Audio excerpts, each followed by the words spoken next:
My greatest weapons over the human race are two principles: habit and the law of rhythmic hypnosis. Mr. Hill, it's an honor. Truly. A little surreal, to be honest. I've read all of your work many times over, but there's one book that has always stuck with me. Outwitting the Devil. It's so different. Could you walk us through its core concept? Who or what is this devil you speak of?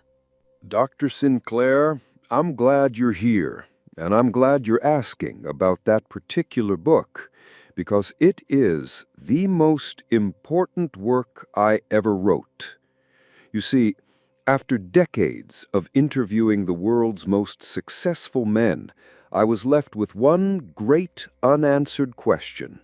Why, on the other side of the coin, do so many people fail?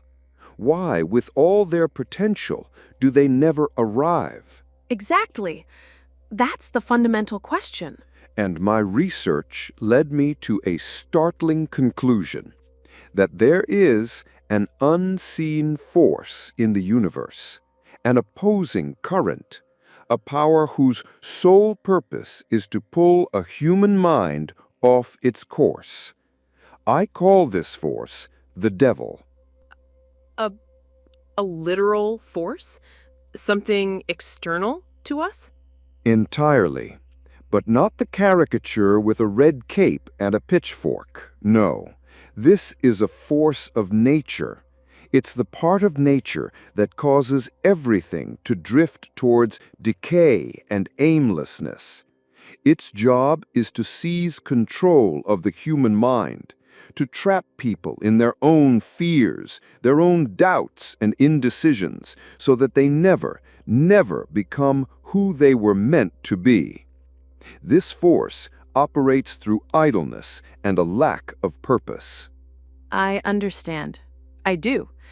But, Mr. Hill, with all the respect in the world, this tone, it's a world away from your seminal work, Think and Grow Rich.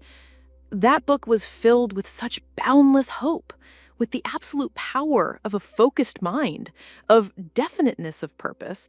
But here, you speak of a devil, of fear, of surrender and powerlessness. It's so dark. Life is not always filled with light, Doctor. Sometimes, to truly see the light, one must first understand the darkness. I agree, completely. But honestly, many in the world of psychology today would view this book as a powerful literary allegory more than a practical guide, as if you're telling a great cautionary tale. Is that what this is, truly? A metaphor? A fair question. And this incredible emphasis you place on the word drifting, why is that concept so central to this book? You could have talked about laziness or procrastination or a lack of knowledge, but of all the reasons for failure, you put your finger on that one specific word, drifting. Why? It's as if it's the greatest possible sin. That's the part in our modern world of endless distraction that I find truly unsettling. You have gone directly to the heart of the matter, Dr. Sinclair. To the very place where this entire philosophy was born. To understand why drifting is the most dangerous state a person can be in, I have to take you back to the darkest period of my own life. A time I wouldn't wish upon any soul. I'm here to listen, Mr. Hill. In the book's introduction, you allude to a time of profound failure. It was striking to me because you were known as the world's architect of success. After all your work with Carnegie and Ford, what happened? What brought you to that point? Success. Success is a ruthless teacher. It gave me everything, And then it took nearly everything back.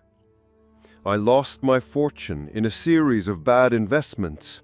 The businesses I had spent years building crumbled before my very eyes. But that wasn't the most painful part. What was? The worst part was that I had lost myself. The Napoleon Hill who wrote with such confidence about the power of the mind was now drowning in his own failure. Every night I would wake up with the suffocating thought that I was a fraud, a hypocrite teaching principles that were no longer working for me. The silence of those nights, it was deafening, filled with the sound of my own self-reproach. That's a paralyzing feeling. When the belief system you've built your entire life on is shaken to its core. Precisely. For months, perhaps even longer than a year, I existed in the exact state I now warn against. I was drifting. I had no definite purpose, no motivation to get out of bed in the morning.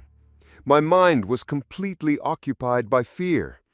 Fear of the future, fear of public judgment, fear that I would never get back on my feet. I was drifting. Just a ship without a rudder, lost in a storm of my own doubt and indecision. That was the devil, having taken control. So what happened? What was the turning point? What pulled you out of it? One night, I hit rock bottom. I reached a point where I had a choice: either surrender completely and let this negative force consume what was left of me, or I had to fight. I chose to fight. But how do you fight an enemy you cannot see? How do you battle a fear that has taken root inside your own mind? So, I did the only thing I knew how to do. I was a journalist, an interviewer. I decided I would force this negative power, this devil inside my own head, to sit down for an interview. You personified it so you could understand it, pull its secrets out. That's an incredible, revolutionary approach. And the result was the manuscript for this very book, which leads to my next question. Why? Why were your family, your wife especially, so afraid of it being published? What did they fear? They were afraid for you and for the reputation you had spent a lifetime building. Doctor, you have to understand the times. This was 1938. To speak of having an interview with the devil, even as a clear metaphor, was borderline blasphemy. It was taboo. They were afraid people would think I had lost my mind. They feared the church would denounce me, that society would label me a lunatic. They were terrified my entire credibility as a philosopher of success would be destroyed overnight. So they were afraid of how it would be misunderstood. Exactly. They felt the book was too honest, too raw, and too dark. They feared the power of misunderstanding. And perhaps they were right. The world wasn't ready to hear it. So, let's forget about the world and its fears for a moment. Let's go back to that room. You, alone with your thoughts, with this devil. What did you ask him? More importantly, what did he tell you? What was the first secret he revealed? I saw him in my mind's eye, sitting in the chair opposite me. The first question I asked was, "Who are you and where's your real home?" And the answer that came back to me, Dr. Sinclair, that answer changed my entire understanding of life. What did he say? He said, "I'm not a physical being. I am a form of energy. I am the part of nature that causes everything that stops growing to begin to decay. I am the force that rots the apple, rusts the iron, and paralyzes the human mind. And then he said, my real home is inside the mind of every person who allows me to occupy it. I live in the minds of those who drift. So, the devil isn't an external entity that attacks us. It's an internal potential, a state of mind that we activate ourselves. Precisely. And so I asked him for his greatest weapon. How do you actually take control of people's minds? And that is when he revealed the key concept, the secret I mentioned when we began. Rhythmic hypnosis. Yes. He said with a tone of immense pride, my greatest weapon is the law of rhythmic hypnosis. Now listen, doctor, this is not superstition or magic. It is a law of nature, as real as the law of gravity. You cannot fight gravity, you can only learn to use it. You can use it to build a skyscraper, or you can fall from one. Rhythmic hypnosis is exactly the same. Please explain that. That term can sound a bit arcane to a modern audience. Every thought you consistently hold in your mind, every emotion you repeatedly feel, every action you perform on a daily basis, it creates a rhythm, a beat, a vibration. If you wake up every day consumed by the fear of poverty, that rhythm is playing in your subconscious. If you spend hours every day indulging in gossip and complaint, that rhythm is playing. And the human mind is designed in such a way that after a time, it accepts any repeated rhythm as its reality. It makes it automatic. That is hypnosis. A gradual, invisible, self-inflicted hypnosis. My God, that's incredible. So, rhythmic hypnosis, it isn't some mystical spell. It's another name for the neurological process of habit formation. Modern science shows us that when we repeat a thought or action enough times, the brain literally builds a thick, permanent neural pathway for it to save energy. And that action, it no longer requires conscious thought. It becomes automatic. There you have it. You are explaining my discovery with the vocabulary of your modern science. And that, doctor, brings us directly back to your original question. Why is drifting the greatest of all sins? Because when you have no purpose, you aren't consciously creating any positive rhythm for your mind to follow. Exactly. Your mind is vacant, unoccupied. And what happens in a vacuum? The mind is automatically pulled toward the dominant rhythms of its environment. And what are nature's default rhythms? Fear, doubt, procrastination, apathy. These are the rhythms the devil provides for free and in great abundance. To drift is to leave the front door of your mind unlocked and wide open. It is to surrender to the world's default hypnosis, which is nothing more than a gradual slide into failure and regret. So, the devil is a metaphor for the natural force of entropy and habit.